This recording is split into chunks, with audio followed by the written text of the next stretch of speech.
Bonjour, bienvenue sur CGB 24, dans le cadre d'une émission nouvelle, Génération Afrique, qui a pour but d'aider, développer et construire la mentalité africaine caribéenne. Aujourd'hui, nous allons recevoir un acteur politique du Canada, qui est un fondateur du Carton Rouge, qui a créé le Forum des jeunes Congolais pour la démocratie et le développement. Donc c'est M. Sostène Samba. Bonjour M. Sostène Samba. Bonjour Madame. Vous allez bien aujourd'hui? Oui. D'accord, c'est la deuxième fois que vous venez sur nos plateaux. Exactement. D'accord. Je suis un habitué de la chaîne CGB. Et donc nous allons recevoir aussi une militante politique du Canada ici, donc du Congo-Brazzaville, c'est bien cela? Oui, c'est bien ça. D'accord, donc vous venez pour voir aussi M. Sostène Samba, voir un peu ce qu'il a à nous proposer pour le cadre de l'opposition du Congo-Brazzaville, c'est cela? C'est ça. D'accord, très bien. Donc alors M. Sostène Samba, donc on va directement commencer. Alors en ce moment, on vous voit partout. On vous voit sur les médias sociaux, on vous voit dans les émissions. Ok, je pense que tout le monde se pose la question de savoir est-ce que vous êtes un amateur politique ou vous êtes réellement un amateur qui se casse à l'étranger pour faire de la politique, donc dans le cadre de l'opposition, ou est-ce que vous êtes réellement un opposant? Merci Madame Elia de m'avoir accordé la parole. J'aimerais juste éclaircir un point sur l'introduction. Vous avez dit M. Sostène Samba, acteur politique congolais, oui, et leader de l'opposition congolaise ici au Canada, concepteur du mouvement Le Carton Rouge en partenariat avec les forces du changement de Laurent Gbagbo à Paris. Et sur votre question, quand vous dites amateur politique, j'aimerais et je préfère qu'on m'appelle amateur politique parce que nous connaissons, s'il y a amateur, il y a des professionnels. Et ce que nous avions appelé des professionnels politiques, regardez là où ils ont emmené le pays. Le pays est dans le chaos. Donc à ceux-là qui pensent que M. Sostène Samba, c'est un amateur politique, je dirais bravo. Mais je leur renvoyerai de constater les dégâts que les professionnels politiques ont fait au niveau du Congo-Brazzaville. Ceci étant, ce n'est pas pour la première fois que je fais la politique. Je suis un acteur politique depuis longtemps. Parce qu'après mon retour en France, je suis parti au Congo-Brazzaville, où j'ai travaillé dans les locaux de la présidence de la République. Donc, pas avec M. Sassou Nguesso, mais dans une institution qui s'appelait la Délégation générale chargée de la promotion des valeurs de paix et la réparation des séquelles de guerre, avec M. Frédéric Binsamoun-Toumi.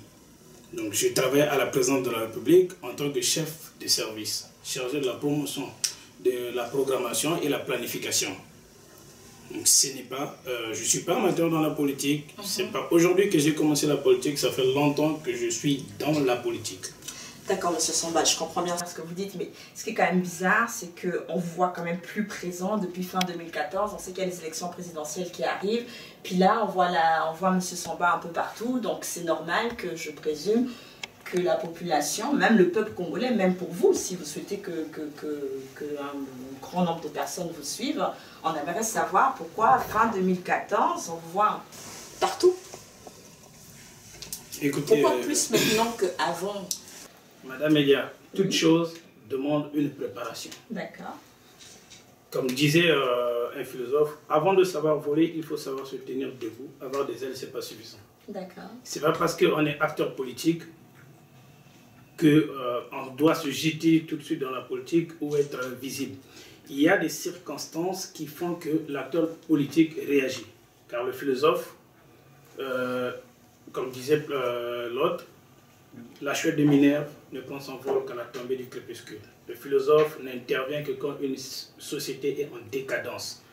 Aujourd'hui, je me lève pour joindre ma voix à ceux de l'opposition congolaise, à de nombreux d'autres partenaires de l'opposition qui dénoncent les abus du pouvoir de Brazzaville, qui aujourd'hui disent que trop c'est trop, parce que nous avons constaté des irrégularités au niveau du Congo-Brazzaville.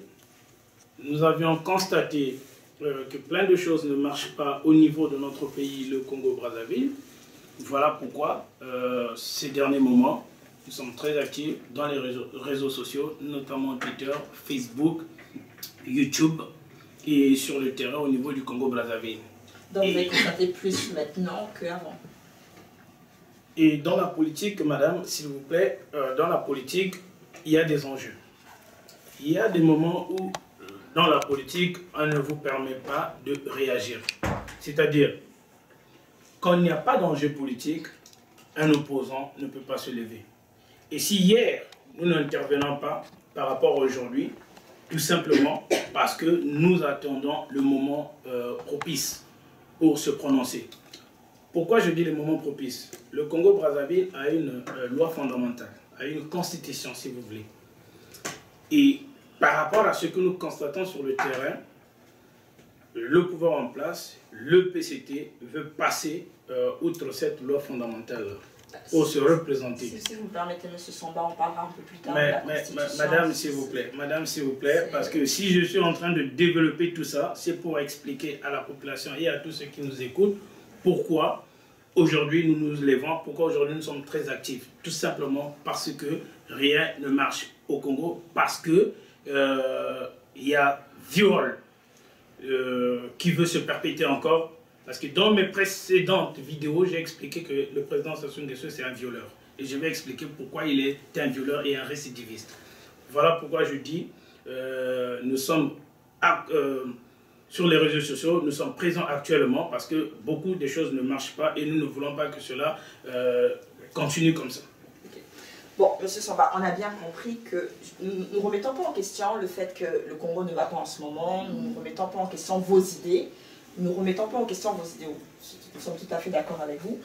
La question qu'on se pose aujourd'hui en tant qu'opposant, vous disiez que vous étiez le leader donc, de l'opposition ici au Canada, vous avez bien corrigé dans mon introduction, c'est, vous êtes le leader de l'opposition, ok, ici représenté au Canada, mais vous êtes au Canada et l'opposition, ça se passe au Congo.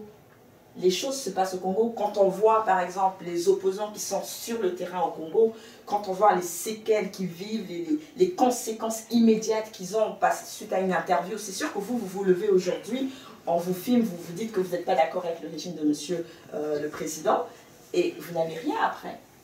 Mais les autres qui sont restés, si je comprends bien votre question, madame, oui.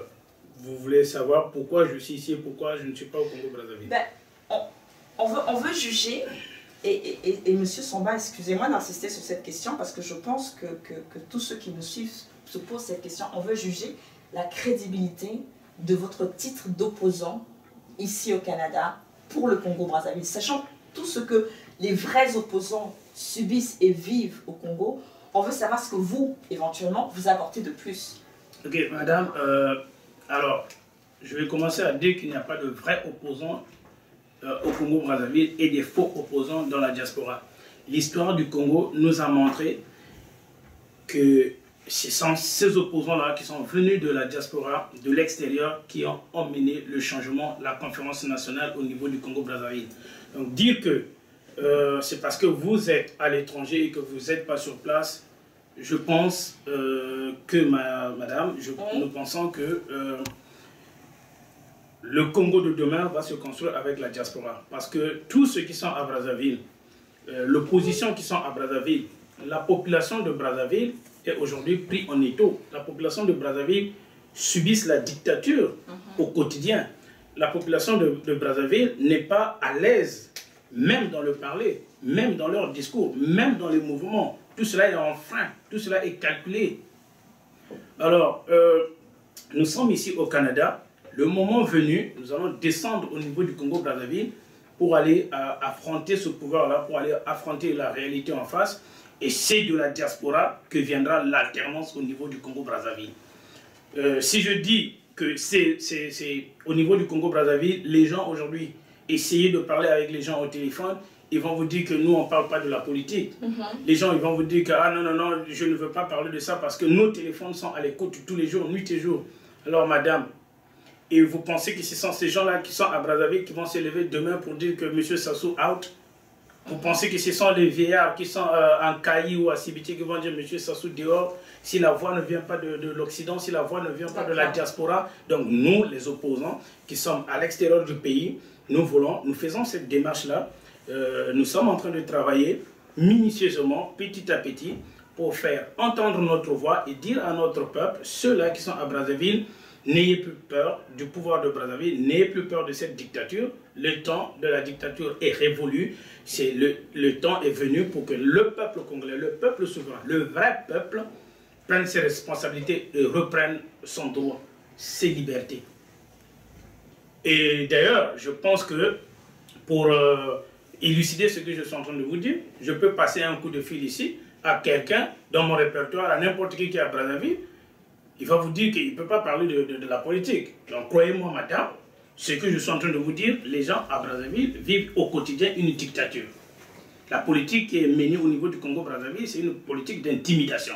Voilà pourquoi aujourd'hui nous sommes actifs dans les réseaux sociaux, partout, sur Facebook, sur le terrain. Nous sensibilisons la jeunesse, l'opinion nationale et internationale, que trop c'est trop, il doit y avoir une alternance au niveau du Congo-Brazzaville. Ok, il y a une des choses que dont vous parlez souvent, dont vous proposez en fait, si je comprends bien, vous croyez à la démocratie électorale, vous parlez donc des scrutins, qu'il faut aller voter. Bon, dans l'histoire du Congo-Brazzaville, il n'y a eu qu'un seul président qui a été voté, qui a unanimement, le président Pascal Lissouba. Et on a vu ce qui s'est passé jusque-là, il a eu 72% donc, des votes. Puis jusqu'aujourd'hui, donc on a vu que ça n'a pas vraiment marché au final parce qu'il n'avait pas un soutien extérieur. On s'est rendu compte que finalement celui qui avait pris le pouvoir d'une manière sans élection est revenu.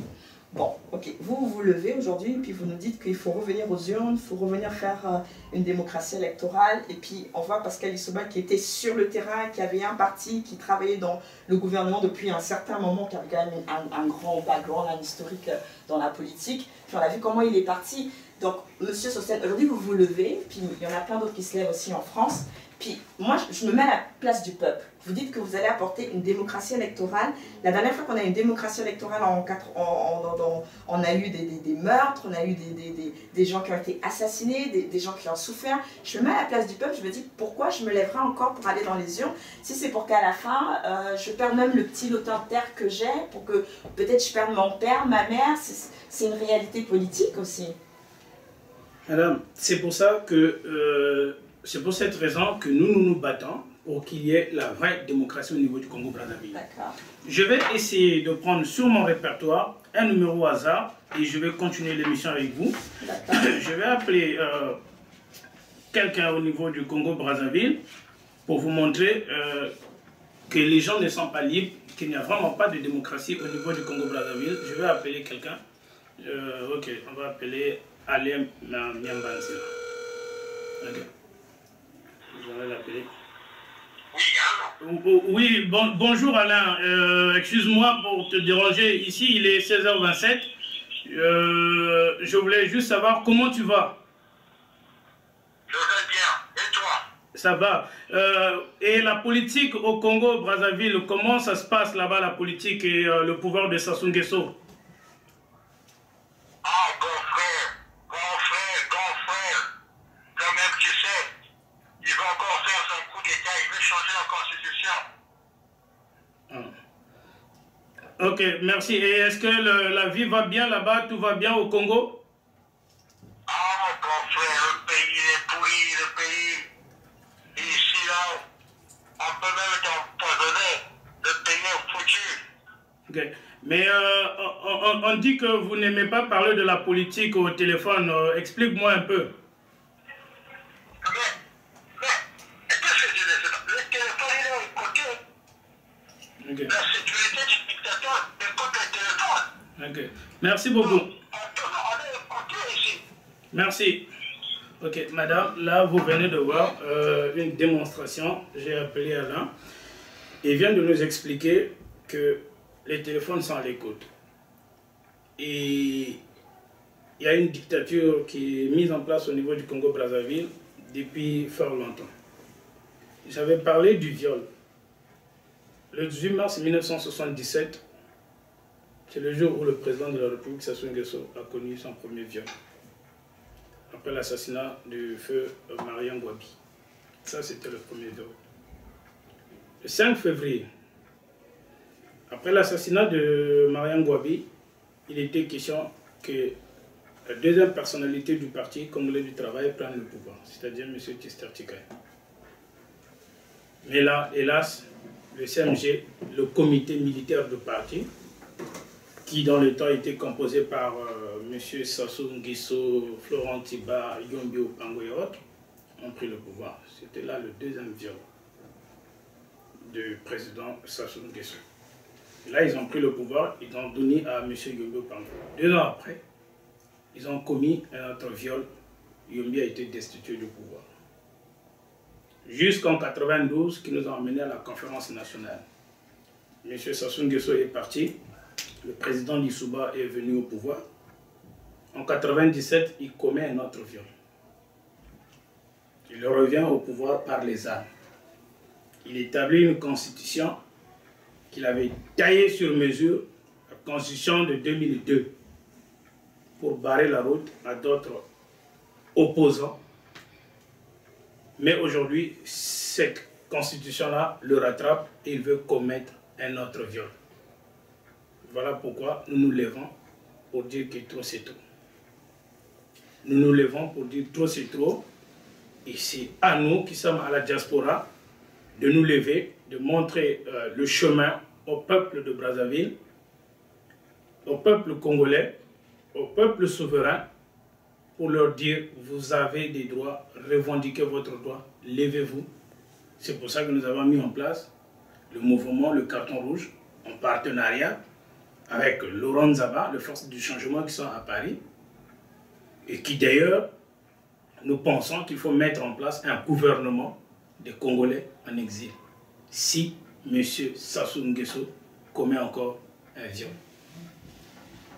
Dans le cadre, nous, ce qui nous intéresse dans notre chaîne, dans le cadre du panafricanisme, parce que quand on regarde l'histoire de l'Afrique, si je vais un peu de façon plus large pour ne pas me limiter au Congo, on se rend compte que, d'ailleurs même au Congo, que les présidents qui sont en place et qui durent et perdurent sont des présidents qui sont très soutenus par l'Occident, notamment la France. Fouet a été soutenu par les Français, même notre président Sassou a été remis. Oui, monsieur Pascal Lissouba a dit que c'était les Angolais qui l'ont remis, mais on voit qu'il y a le vrai fond du problème. Il y a un problème avec le pétrole, il y a un problème de nos richesses, à qui on va les vendre, à qui on ne va pas les vendre.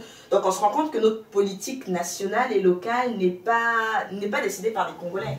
Donc aujourd'hui on se lève, on dit qu'on est des opposants, nous sommes Congolais. Ça m'emmène à ma question qui est de, est-ce que vous avez un soutien extérieur? Parce que ceux qui durent, ceux qui passent au gouvernement sont ceux qui ont un soutien extérieur. Est-ce que vous avez un soutien extérieur? Est-ce que vous avez une armée? Est-ce que vous avez un financier? Est-ce que vous avez quelque chose qui, pas juste des bonnes âmes, mais des gens qui peuvent se lever, puis militairement, comme Sassou aussi avait pris au départ le pouvoir militairement, c'est dire, ok, on se lève, on vous accompagne, monsieur Samba, et puis on prend le pouvoir au Congo. Madame la journaliste, nous avions, nous, un combat d'idées à mener. Très bien. C'est un combat d'idées que nous voulons mener au niveau du Congo-Brazzaville. Nous ne sommes pas des militaires. Nous n'avions pas d'armes avec nous. Le combat que nous menons actuellement, c'est un combat idéologique. Okay. Un combat d'idées, un débat d'idées pour une alternance pacifique au niveau du Congo-Brazzaville. Nous ne voulons plus que le sang des Congolais, aucune goutte de sang congolais ne soit versée. Nous avions éventuellement de soutien, mais pas de soutien militaire. Les mêmes partenaires qui hier ont soutenu ces gens-là, ce sont les mêmes partenaires que nous avons. Nous avons les mêmes amis en commun, nous avons les mêmes partenaires en commun. Hélas, je ne peux pas ici citer, pour des raisons confidentielles et sécuritaires, les noms de nos partenaires, mais les mêmes partenaires qu'a eu ces gens-là, ce sont les mêmes partenaires que nous fréquentons, ce sont les mêmes personnes qui vont nous emmener, qui vont nous accompagner à ce qu'il y ait une alternance au niveau du Congo-Brazzaville. Mais j'insiste, c'est une alternance pacifique que nous voulons. Mais vous avez travaillé avec le général Tsui. Est-ce que c'est un de vos alliés? Le révérend pasteur Ntoumi, est aujourd'hui délégué général chargé de la promotion des valeurs de paix et la réparation des séquelles de guerre. C'est une institution qui a été mise en place après les hostilités qu'a connues notre pays. Et moi, en tant qu'intellectuel, en tant que leader, après mes études en France, je suis rentré, j'ai présenté mon CV Ce CV avait trouvé satisfaction au niveau du révérend pasteur Ntoumi, dans toute son institution, la délégation générale, où j'ai travaillé, où j'ai emmené mes idées ont fait preuve, et M. Ntoumi a adhéré à mes idées. Donc c'est quelqu'un avec qui nous avions travaillé, c'est un partenaire d'affaires. Et parce que M. Ntoumi a approuvé les idées que j'avais. Mais est-ce que M. Ntoumi a une armée? M. Ntoumi n'a pas une armée. Parce que l'armée appartient à la République. L'armée appartient à M. Sassou Nguesso. La seule personne qui a des armes aujourd'hui au Congo-Brazzaville s'appelle le président Denis Sassou Nguesso. Le M. Frédéric Binsamou Ntoumi a des gardes armés. Et ces gardes-là lui ont été légués par le pouvoir à Brazzaville, selon les accords qu'ils ont eu à signer. Mais est-ce que dans le cadre, justement, vous disiez que vous avez une idéologie et que vous faites une bataille d'idées, est-ce que vous ne pouvez pas vous voir, est-ce que vous voyez comme un Sankara, Thomas Sankara? Gandhi disait, soyez la paix que vous voulez pour le monde. Et c'est ça que nous sommes. D'accord. Si Thomas Sankara hier a prôné l'alternance, je suis Thomas Sankara. Si Gandhi hier a parlé de la paix, je suis Gandhi. Si Pascal Lissouba a dit que je ferai du Congo la petite Suisse, je suis Pascal Lissouba, dans les idées. D'accord. Ça, c'est un combat d'idées. D'accord. Parce que là, vous dites que vous êtes quand même l'opposant principal ici au Canada. Je suis désolée, M. Somba, d'insister, mais je suis convaincue que cette réponse va vraiment plaire aux auditeurs. Je me dis, pourquoi je vous ai posé la question si vous êtes comme Thomas Sankara, c'est dans le sens que M. Thomas Sankara a fait une politique interne dans son pays qui aussi avait une ouverture sur l'extérieur parce qu'il avait justement compris qu'il y avait cette dette qu'il fallait qu'il paye, il y avait cette imposition de l'extérieur qui était là. Est-ce que vous avez une... Est-ce que si jamais... Ok, vous êtes un opposant, vous arrivez au Congo, vous avez une place. Est-ce que vous avez une politique extérieure? Vous avez une vision de politique extérieure? Bien sûr, madame. Nous ne pouvons pas nous lancer dans une telle bataille d'idées sans avoir autant une politique extérieure.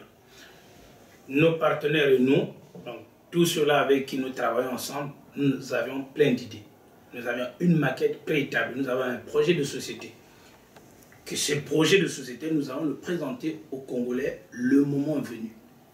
Aujourd'hui, à l'heure où nous parlons de la mondialisation, à l'heure où nous parlons des échanges commerciaux internationaux, madame, on ne peut pas faire chemin seul. On ne peut pas faire cavalier seul. Il faut avoir des partenaires. Il faut s'ouvrir dans le monde. C'est ça.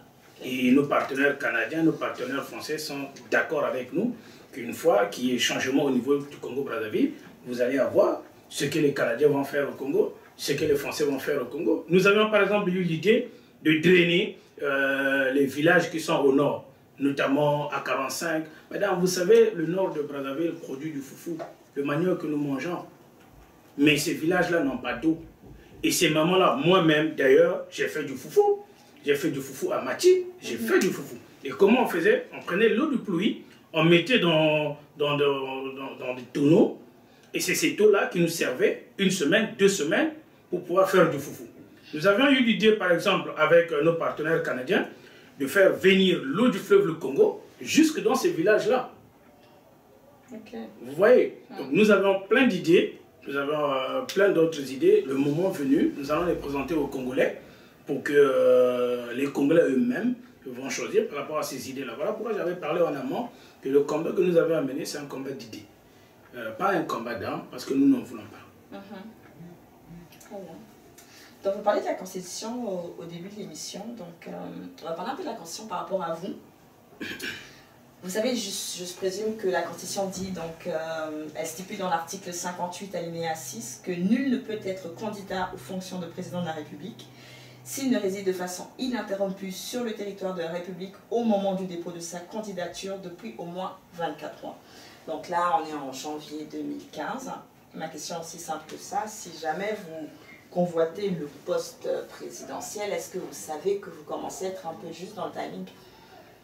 Madame Elia, ça sera aux Congolais d'en décider parce que le moment venu, si le Congolais décide que c'est moi qui vais être présent, parce que pour l'heure je ne me suis pas prononcé sur ce sujet, mais toutes les mesures seront prises afin que je sois sur le terrain au moment opportun. Cependant, nous pensons que cette constitution, elle est bonne. La constitution ne pose pas de problème parce qu'aujourd'hui, le PCT veut qu'il y ait changement de la constitution. Nous disons non, il n'y aura pas de changement de constitution. Nous ne voulons pas un référendum non plus. Et nous ne voulons pas de tripatouillage de la constitution, sous quelque forme que ce soit. Cette constitution doit rester telle qu'elle. Cette constitution, on doit la maintenir en place. Il n'y aura pas de référendum, il n'y aura pas de dialogue, il n'y aura pas de changement de la constitution non plus. Donc le moment venu, les Congolais choisiront eux-mêmes qui sera le président. Si c'est moi, gloire à Dieu. Cependant, on ne peut pas aller aux élections présidentielles avec cette CONEL. La CONEL, c'est la commission qui se charge de l'organisation des élections au niveau du Congo-Brazzaville. Mais je vous dis d'ores et déjà que c'est une CONEL, c'est une organisation qui est corrompue. Parce que tous les membres de la CONEL sont en amont membres du parti du président Sassou Nguesso, donc le PCT. Ça veut dire, tu vas en guerre avec tes ennemis en arrière. Qu'arrivera-t-il, madame, dites-moi, à un juge, qu'on jette dans une prison, où la moitié des prisonniers a été envoyée par lui, et tu te retrouves dans cette même prison? C'est pour cela que nous pensons que la CONEL doit être réorganisée. Il n'y aura pas de référendum, il n'y aura pas de dialogue, c'est la Constitution qui doit trancher. Donc vous avez un projet d'aller assez rapidement au Congo? Exactement, parce que nos partenaires nous attendent, la population nous attend, et ils pensent que nous pouvons apporter un plus au Congo. D'accord. Donc là, vous dites qu'il faut changer faut pas changer, excusez-moi, la Constitution, mais qu'il faut changer le président actuel, parce que dans son temps est passé, et puis vous considérez que le travail qu'il a fait n'a pas été à la hauteur de ce que vous attendiez. C'est ce que vous dites, le peuple. Ok. Bon, alors, toujours je me mets à la place du peuple moyen. Je vous avais appelé votre ami, nous avons bien suivi. Donc votre ami disait, ici c'est difficile, on ne peut même pas parler de la politique au téléphone, ça va pas, ça va pas, ça va pas, parce que c'est un régime de dictature, d'après ce que j'ai compris. Très bien. Monsieur Samba, si le président actuel s'en va, est-ce que vous êtes sûr que c'est vraiment la paix qui va venir? Parce que je me place toujours du côté historique. En Côte d'Ivoire, quand le président Fouette est tombé, la Côte d'Ivoire a une grosse crise. On voit en RDC, c'est sûr que c'était pas terrible, mais quand le président Mobutu est tombé, ça a été une grosse crise. On se rend compte autour de nous que quand ces grands pères, on va dire, de présidents qui ont été là depuis longtemps, quand ils partent, même Kadhafi, quand il est tombé, on se rend compte que c'est une grosse crise. C'est peut-être même plus pire que ce qu'on avait avant. Donc, qu'est-ce que vous pourriez nous dire pour qu'on puisse vous suivre malgré cela? Écoutez, si ces pays-là ont connu des difficultés, c'est parce que la chute d'un dictateur amène toujours des problèmes dans un pays.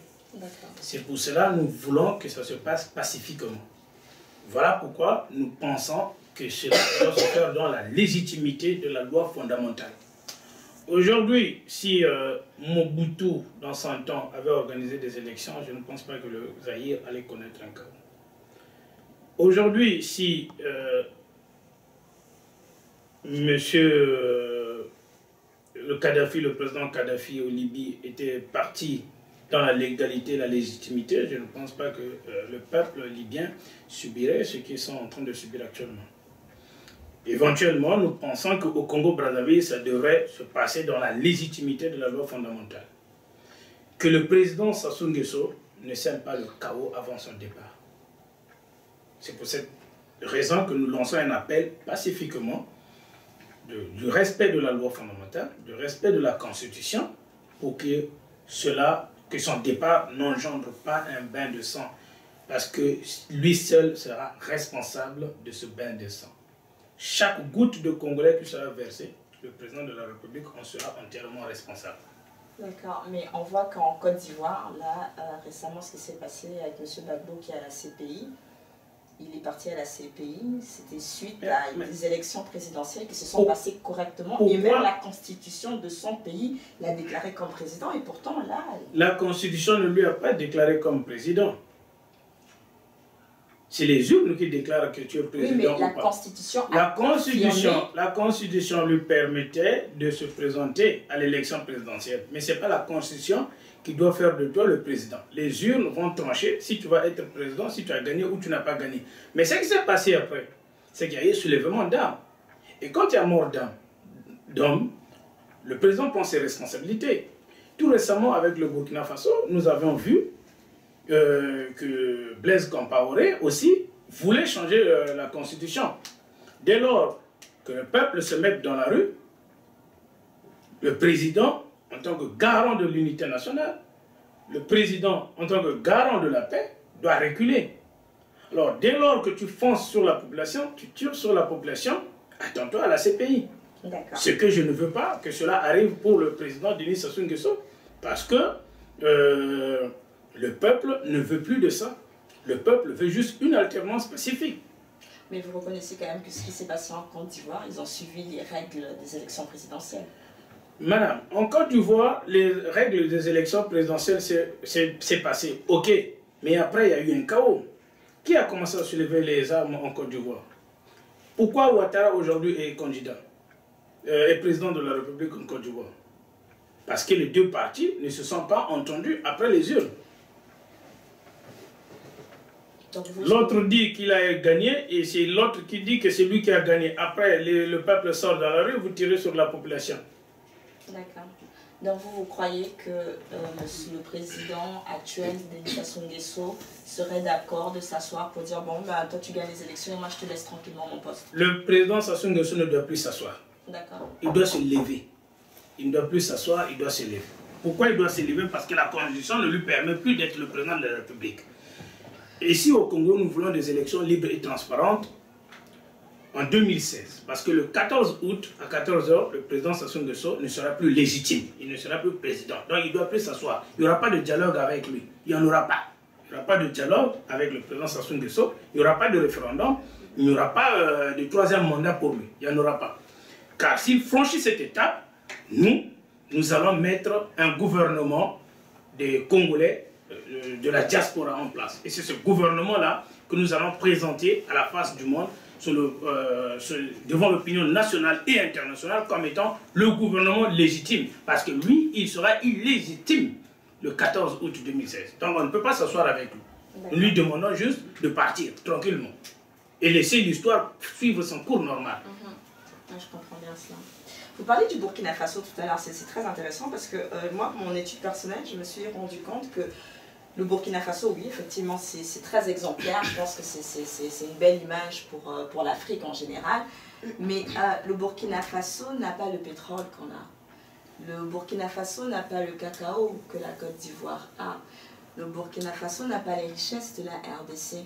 Donc, ok, est-ce que vous pensez que les forces extérieures ont les mêmes intérêts au Burkina Faso que nous au Congo-Brazzaville, où on a notre pétrole quand même, qui fait la force de F, qui paye les taxes en France?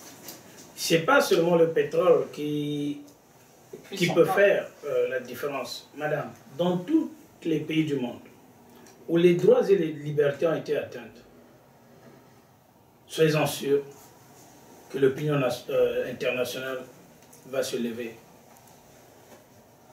Le peuple burkinabé a eu le même problème que le peuple congolais. Le Burkina Faso a subi une dictature de 27 ans. Le Congo subit une dictature de plus de 32 ans. C'est quasiment les mêmes problèmes. Le peuple congolais aujourd'hui a le pétrole et il vit dans la misère. Le Congolais devrait vivre mieux que ce que nous sommes en train de voir aujourd'hui. Mais hélas, qu'est-ce que nous constatons sur le terrain? C'est le chaos. C'est le chaos. Et le Congolais moyen vit avec moins de 1 $ par jour. Les conditions de vie des Congolais sont très médiocres. Les conditions de vie des Congolais sont très médiocres. Madame, c'est hallucinant et c'est très triste ce que vivent nos parents et le peuple aujourd'hui en Afrique, et notamment au Congo-Brazzaville. Faites un tour au CHU de Brazzaville un jour. J'ai eu un ami qui est mort, que je salue d'ailleurs, paix à son âme. Vous savez, l'opération de dialyse au Congo-Brazzaville coûte 450 000 francs par séance. En Côte d'Ivoire, ça te coûte 20 000 francs. Et mon ami est mort. Parce que le peuple congolais vit misérablement. Le lit de l'hôpital au CHU est payé par jour. Quand tu dors sur le lit de l'hôpital au CHU, c'est 5 000 francs. Tu dors demain, c'est 10 000 francs. Tu dors après-demain, c'est 15 000 francs. Et ça se paye par jour. Vous pensez que le peuple est en paix? Vous pensez que le peuple congolais vit correctement comme il fallait? C'est pour ça que nous luttons. C'est pour ça que nous voulons passer nos idées et nous pensons que le peuple mérite mieux que ce que nous sommes en train de voir actuellement. Donc en parlant justement de la façon dont le peuple est traité, que pensez-vous de l'affaire de Marcel Ntshourou? Sur ce sujet, n'étant pas juge, oui. Et je ne peux vraiment pas me prononcer sur le sujet de Marcel Ntshourou, parce que Marcel Ntshourou a été accusé de détention d'armes, et on dit que Marcel Ntshourou était en train de préparer un attentat pour enlever Denis Sassou Nguesso au pouvoir. Mais ce qui est intéressant dans cette histoire de Marcel Ntshourou, c'est qu'il entretient une bande armée au centre-ville de Brazzaville et juste à côté du camp 15 août. Je ne sais pas. Je ne pense pas. Je ne sais pas que je suis dans la vérité, mais je ne pense pas. Marcel Ntshourou en tant que militaire, et connaissant que le camp 15 août est juste à côté de lui, il entretient encore des militaires pour aller enlever Sassou Nguesso au pouvoir. Je ne sais pas. Mais je pense que en tant que citoyen congolais, M. Ntshourou méritait une justice légale. Et donc sur ce point, je ne peux vraiment pas m'exprimer s'il est coupable ou non coupable, madame. Mais bien sûr, c'est juste une opinion qu'on voudrait savoir pour la diaspora aussi, ici au Canada. Donc Delphine, en tant que militante de l'opposition ici, donc aussi au Canada, peut-être que vous auriez des questions à poser à M. Samba. Oui, absolument. Effectivement, j'ai des questions. Merci Elia de m'avoir donné la parole. Alors, M. Samba, que pensez-vous du discours début 2015 de M. Sassou Nguesso?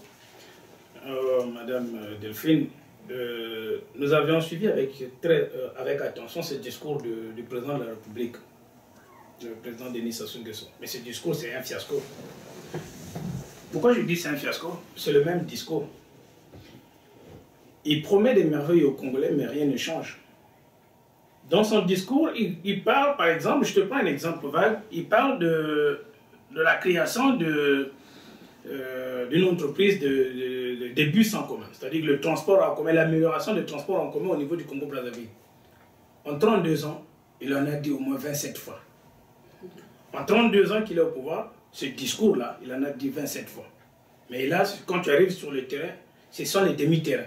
Un bus qui te quitte Massengo, qui s'arrête à la Tiémé, et de la Tiémé, tu dois prendre un autre bus qui va t'amener à Total. À Total, tu prends un autre bus qui t'amène. Il n'y a pas de transport en commun. Mais avant qu'il soit président de la République, il y avait des transports de bus, des transports en commun de bus qui existaient. Mais ce monsieur, donc le président de la République, n'a jamais remplacé cela. Et ça fait au moins 27 fois dans ses discours de fin d'année qu'il parle de ça. Dans son discours, il parle de l'amélioration de la création de 15 hôpitaux dans les 15 départements. Mais c'est quoi créer des hôpitaux? Madame, écoutez, mon père dans son temps, M. Samba, qui fut un des corps médicaux du Congo-Brazzaville, avait créé un hôpital aussi. Dans un des villages qu'on appelle Magneto, à 9 km de Kiboundi. Juste avec le concours de certains habitants, des villageois, mon père avait mis en place l'hôpital de Magneto parce que les femmes partaient de Magneto pour aller accoucher dans un autre hôpital. Ceux qui nous suivent connaissent Ngolo Bouani. C'est-à-dire, Ngolo Bouani, ça veut dire comme... c'est un perte de temps, on va dire. C'est comme... j'ai souffert pour rien. Donc les femmes partaient très loin, à 9 km pour aller accoucher. Mon père a eu l'idée de créer un hôpital. Donc que le président de la République, Denis Sassou Nguesso, vienne se vanter dans ce discours de la nation comme quoi je vais créer 15 hôpitaux, c'est quand même ridicule, s'il vous plaît. C'est quand même ridicule. Mais en tant que président de la République, ça fait partie de tes prérogatives de créer des hôpitaux, de créer des écoles, de créer des conditions de vie. Mais cela ne va pas faire l'objet d'un discours à la nation. Il faut qu'on parle des vraies choses. Le chômage de la jeunesse, la création d'emplois. Voilà les vrais sujets auxquels on devrait s'attaquer. Mais pas la création des hôpitaux. Écoutez, madame, il parle qu'il va donner de l'eau à la population de Brazzaville. Ça, c'est toujours dans son discours à la nation. Moi-même, en 2007, je quitte Paris, je vais à Brazzaville. On appelle ça les Parisiens. Okay. J'atterris à Brazzaville, je constate dans mon quartier, les gens avaient peiné pour avoir de l'eau à boire. Alors, j'appelle la SN2, donc je fais rentrer de l'eau chez moi, mais je prends 2 lignes. La ligne de Diri et celui de Djou. Si Diri a coupure, moi j'ai toujours de l'eau de Djou. Et j'ai mis des pompes dehors, en dehors de chez moi, et la population de mon quartier, 47, Mukondo, venait puiser de l'eau gratuitement chez moi. Et j'ai donné de l'eau aux gens. Mais je n'ai pas fait l'objet d'un discours. Et le président doit donner de l'eau, ça fait partie de ses prérogatives. Merci Samba. Alors, dans une des émissions précédentes, vous avez dit que vous pourriez travailler avec Mathias Nzon. Est-ce toujours d'actualité? Delphine, écoutez, hier nous pensons que Mathias Nzon était un opposant fiable. Nous nous sommes rendus compte que Mathias Nzon est en train de faire le travail du président de la République, Denis Sassou Nguesso. C'est un opposant qui a été préfabriqué, c'est un opposant qui aujourd'hui, à qui on ne peut pas faire confiance. À l'heure où nous parlons de la loi fondamentale qui doit suivre son cours normal, à l'heure où nous parlons de la misère de la population, M. Mathias Nzon nous propose d'aller au dialogue avec le président Sassou Nguesso. Pourquoi dialoguer? Pourquoi dialoguer alors que nous avons une loi fondamentale qui existe? La Constitution dit que M. le président de la République n'a pas le droit de faire 3 mandats. La Constitution ne dit pas qu'après les 2 mandats de Sassou Nguesso, il faut aller au dialogue. Ça n'a pas été signifié dans les dialogues. Donc, M. Mathias Nzon est en train de faire des erreurs politiques que nous pensons, après analyse, nous nous rendons compte qu'il est en train de préparer le chemin pour la sortie honorable de M. Sassou Nguesso. Ou alors, M. Mathias Nzon est en train de préparer la place pour le fils, le dauphin du président Sassou Nguesso, donc Kiki Sassou Nguesso, qui viendra prendre le pouvoir. Voilà pourquoi nous l'avons écarté. M. Mathias Nzon, nous pensons qu'il n'est pas un opposant fiable. Et c'est quelqu'un avec qui aujourd'hui on ne peut pas travailler. Merci beaucoup. Je vais vous poser la dernière question. Alors, que dites-vous aux militants actuels victimes du gouvernement Sassou? Je leur dirais que le bon jour arrive. En ce jour, le soleil se lève et notre Congo resplendira. Tous ceux qui subissent cette dictature au quotidien, nous, Congolais de la diaspora, le mouvement Carton Rouge, les forces du changement, est unanime avec nous. Nous pensons que ce peuple-là mérite mieux. Et ce n'est pas le président actuel qui va changer le quotidien des Congolais. Parce que si l'on avait envie, avec tout ce qu'il a eu à gérer, c'est le seul président au Congo qui a eu à gérer cette manne. Mais il n'a pas su faire profiter cette manne à la population congolaise. Et précédemment, je vous ai illustré quelques exemples ici, le peuple est en train de souffrir. Donc nous pensons que le peuple mérite mieux, le peuple du Congo-Brazzaville, et à vous tous qui m'écoutez, vous pouvez compter sur la diaspora. Le moment venu, si M. Sassou Nguesso enfreint les lois, si M. Sassou Nguesso passe la ligne rouge, c'est-à-dire viole une fois de plus la Constitution, le Congo va avoir 2 gouvernements. Celui illégitime de M. Sassou Nguesso et le gouvernement en exil congolais. Nous allons avoir 2 gouvernements au Congo. Mais en fait, ça me soulève d'autres questions, en fait, parce qu'on voit que les opposants, ceux qui ont vraiment été victimes donc, du gouvernement de notre président actuel, comme Sadio Kandé, Elie Smith, donc on voit que c'est souvent des gens qui viennent de l'étranger, Elie Smith le Camerounais, l'autre elle est malienne. Bon, alors, et puis là, il y a eu récemment, je présume que le président dirait, mais oui, mais là, les taximens, maintenant, il faut qu'ils soient congolais. Il ne veut plus maintenant que les taximens viennent de partout. Donc, est-ce que ce n'est pas une certaine manière pour le gouvernement actuel de favoriser les Congolais? Écoutez, madame, ça, ce sont des faux débats. Vous savez, aujourd'hui, si vous avez une femme pendant au moins 27 ans, et que cette femme-là, parce qu'elle ne vous a pas donné un enfant, vous l'avez méprisée.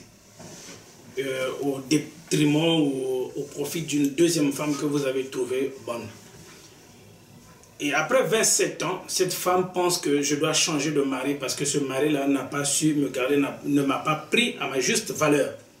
Cette femme-là veut changer. l'homme revient vers lui pour lui dire que, écoute ma femme, je t'aime, ça fait 27 ans qu'on est ensemble, je vais t'emmener au cinéma, chose que tu n'as jamais fait avant. Pensez-vous que cette femme-là va croire à ce monsieur après 27 ans? Je ne pense que non. C'est ce qui nous arrive aujourd'hui au Congo-Brazzaville. Ellie Smith, Sadio Kanté-Morel, c'est une Congolaise. Même si elle est d'origine malienne, mais c'est une Congolaise. J'ai parlé tout à l'heure de la liberté d'expression au Congo-Brazzaville qui n'existe pas. Et nous levons contre toute forme de dictature, contre toute forme d'oppression, contre toute forme d'intimidation des journalistes. C'est vous les journalistes qui devrez parler à la population. Vous devrez leur éclairer sur ce qui se passe au Congo-Brazzaville et dans le monde. Donnez l'exemple. Nous saluons Mme Sadio Morel-Kanté, nous saluons Ellie Smith sur le travail qu'ils abattent au niveau du Congo-Brazzaville. Et hier, nous avons suivi dans les médias, les locaux de Charlie Hebdo a été victime de terrorisme. Nous sommes unanimes. Je suis Charlie, je suis Sadio Kanté, je suis Ellie Smith, je suis Gandhi. C'est ça que je disais depuis tout à l'heure. Je compatis, je suis du côté de ceux qui pensent qu'il faut qu'il y ait une alternance, qu'il faut qu'il y ait la liberté d'expression, qu'il faut qu'il y ait la démocratie, les libertés de dire ce qu'on pense. Et je suis du côté de ces gens-là. Donc le peuple congolais est intimidé. Je vais vous prendre un exemple. Vous savez, madame, en 93, après la guerre de 97, moi-même, j'ai vécu ça. J'ai été moi-même intimidé par les militaires de M. Ndengue. Au bout de 5 ans, le Congo a connu la formation d'au moins 7 unités de police avec des noms d'intimidation. La SCI de guerre, le groupement anti-criminel, Tosa Obika, Espoir, Anti-Gang. Tout ça, c'est pourquoi? C'est pour intimider la population. Tu vois les noms des groupements militaires ou des groupements de police. La police hier, c'était le garant de la liberté. C'était le garant du peuple. Quand le peuple voyait la police, quand le peuple voyait un policier, il est confiant. Mais aujourd'hui, les policiers congolais t'intimident. Ils ont des cagoules. Mais quand ils apparaissent des choses, tu as même peur. Tu te dis, mais qu'est-ce que j'ai fait? Est-ce que j'ai volé? Est-ce que j'ai tué quelqu'un? Alors, avec un groupement qui s'appelle Tosa Obika, c'est-à-dire accepte ou je te tue, je ne pense pas que ça c'est la liberté. Je ne pense pas que c'est la démocratie. Qu'est-ce que vous pensez de cette affaire d'armes qui survient comme ça, brusquement? Madame, tout ça, ce sont les manigances du président Sassou Nguesso. Nous savons, on parle aujourd'hui que les armes ont été arrêtées à Maya Maya, des mercenaires marocains qui ont été... C'est ridicule. Aujourd'hui, un mercenaire ne peut pas quitter. Un mercenaire, c'est quelqu'un d'instruit. Un mercenaire, c'est un militaire à la base. Un mercenaire, c'est quelqu'un qui connaît les armes. Il ne peut pas quitter. Un mercenaire, c'est quelqu'un qui maîtrise le terrain avant de venir. Il connaît l'aéroport. Et même toi-même, je ne pense pas qu'aujourd'hui, si tu as des pièces de monnaie ou une ceinture avec des boucles en fer, dès que tu passes à l'aéroport, ça va sonner et on va t'attraper. Alors, je ne vois pas un mercenaire qui quitte le Maroc, qui prend un avion là-bas. L'aéroport du Maroc ne sonne pas, il arrive au Congo, ça sonne. Il y a un problème. Tout ça, ce sont les montages. Ce sont les manigances. Il veut tout simplement faire peur à la population. Il parle de la paix, il parle des armes. Il y a des coups de feu. Ntsuru a été assiégé. Okombi Salissa a été assiégé à l'Ekana. Et des mercenaires ont été arrêtés avec des armes. Tout ça, c'est pour faire peur à la population. Population du Congo-Brazzaville, mes chers compatriotes, et vous tous qui m'écoutez, n'ayez pas peur. Tout ça sont des intimidations. Le président Denis Sassou Nguesso, son mandat prend fin le 14 août, il doit partir. Les armes, il n'y aura pas de mercenaires. S'il y a des mercenaires au Congo, c'est lui qui les entretient. La milice de Tchambicho, c'est lui qui les entretient. Il n'y a pas de mercenaires. Les mercenaires là appartiennent au président de la République. Il n'y a pas de mercenaires au Congo. Et les armes, c'est ses armes à lui. Mais concernant M. Parfait Kolela, donc là en ce moment il y a eu quand même pas mal d'informations sur lui. D'un côté on dit qu'il était qu'il ne voulait pas justement la révision de la Constitution. Et puis d'un autre côté, donc on dit que c'est lui le premier suspect concernant les armes. C'est un peu contradictoire. Pourquoi il mènerait les armes alors que... Éventuellement, madame, je viens de l'expliquer tout à l'heure, je ne vois pas M. Parfait Kolela, qui est d'ailleurs ministre du président de la République actuel, Sassou Nguesso, ministre à la fonction publique, et qui va acheter des armes ou des mercenaires, les faire venir à l'aéroport international de Maya Maya. Soyez-en sûrs, madame, et croyez-moi, ça c'est n'importe quoi. C'est n'importe quoi. c'est une manipulation de l'opinion, c'est une manipulation du pouvoir en place, du PCT, qui veut faire croire aux gens, qui veut faire gober les gens, mais la population du Congo ne se laissera plus faire. Nous avons été longtemps dupés, mais aujourd'hui nous disons que trop c'est tout. Le mouvement Carton Rouge est lancé, les forces du changement sont en place, nous voulons voir un Congo nouveau, nous voulons voir l'alternance au Congo-Brazzaville.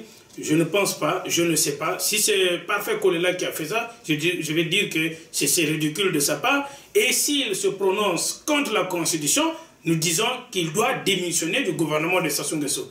Tu ne peux pas être contre le pouvoir et tu gardes encore ton poste. Démissionne du gouvernement, relaie-nous, soit à l'opposition, et nous comprendrons éventuellement que M. Parfait Kolela est un opposant, que M. Parfait Kolela a claqué la porte, il n'est plus avec Sassou Nguesso, et peut-être que je dirais que ces armes-là, c'était pour lui. Mais pour l'instant, tout ça, ce sont des manipulations du PCT, c'est la manipulation du pouvoir en place pour intimider la population.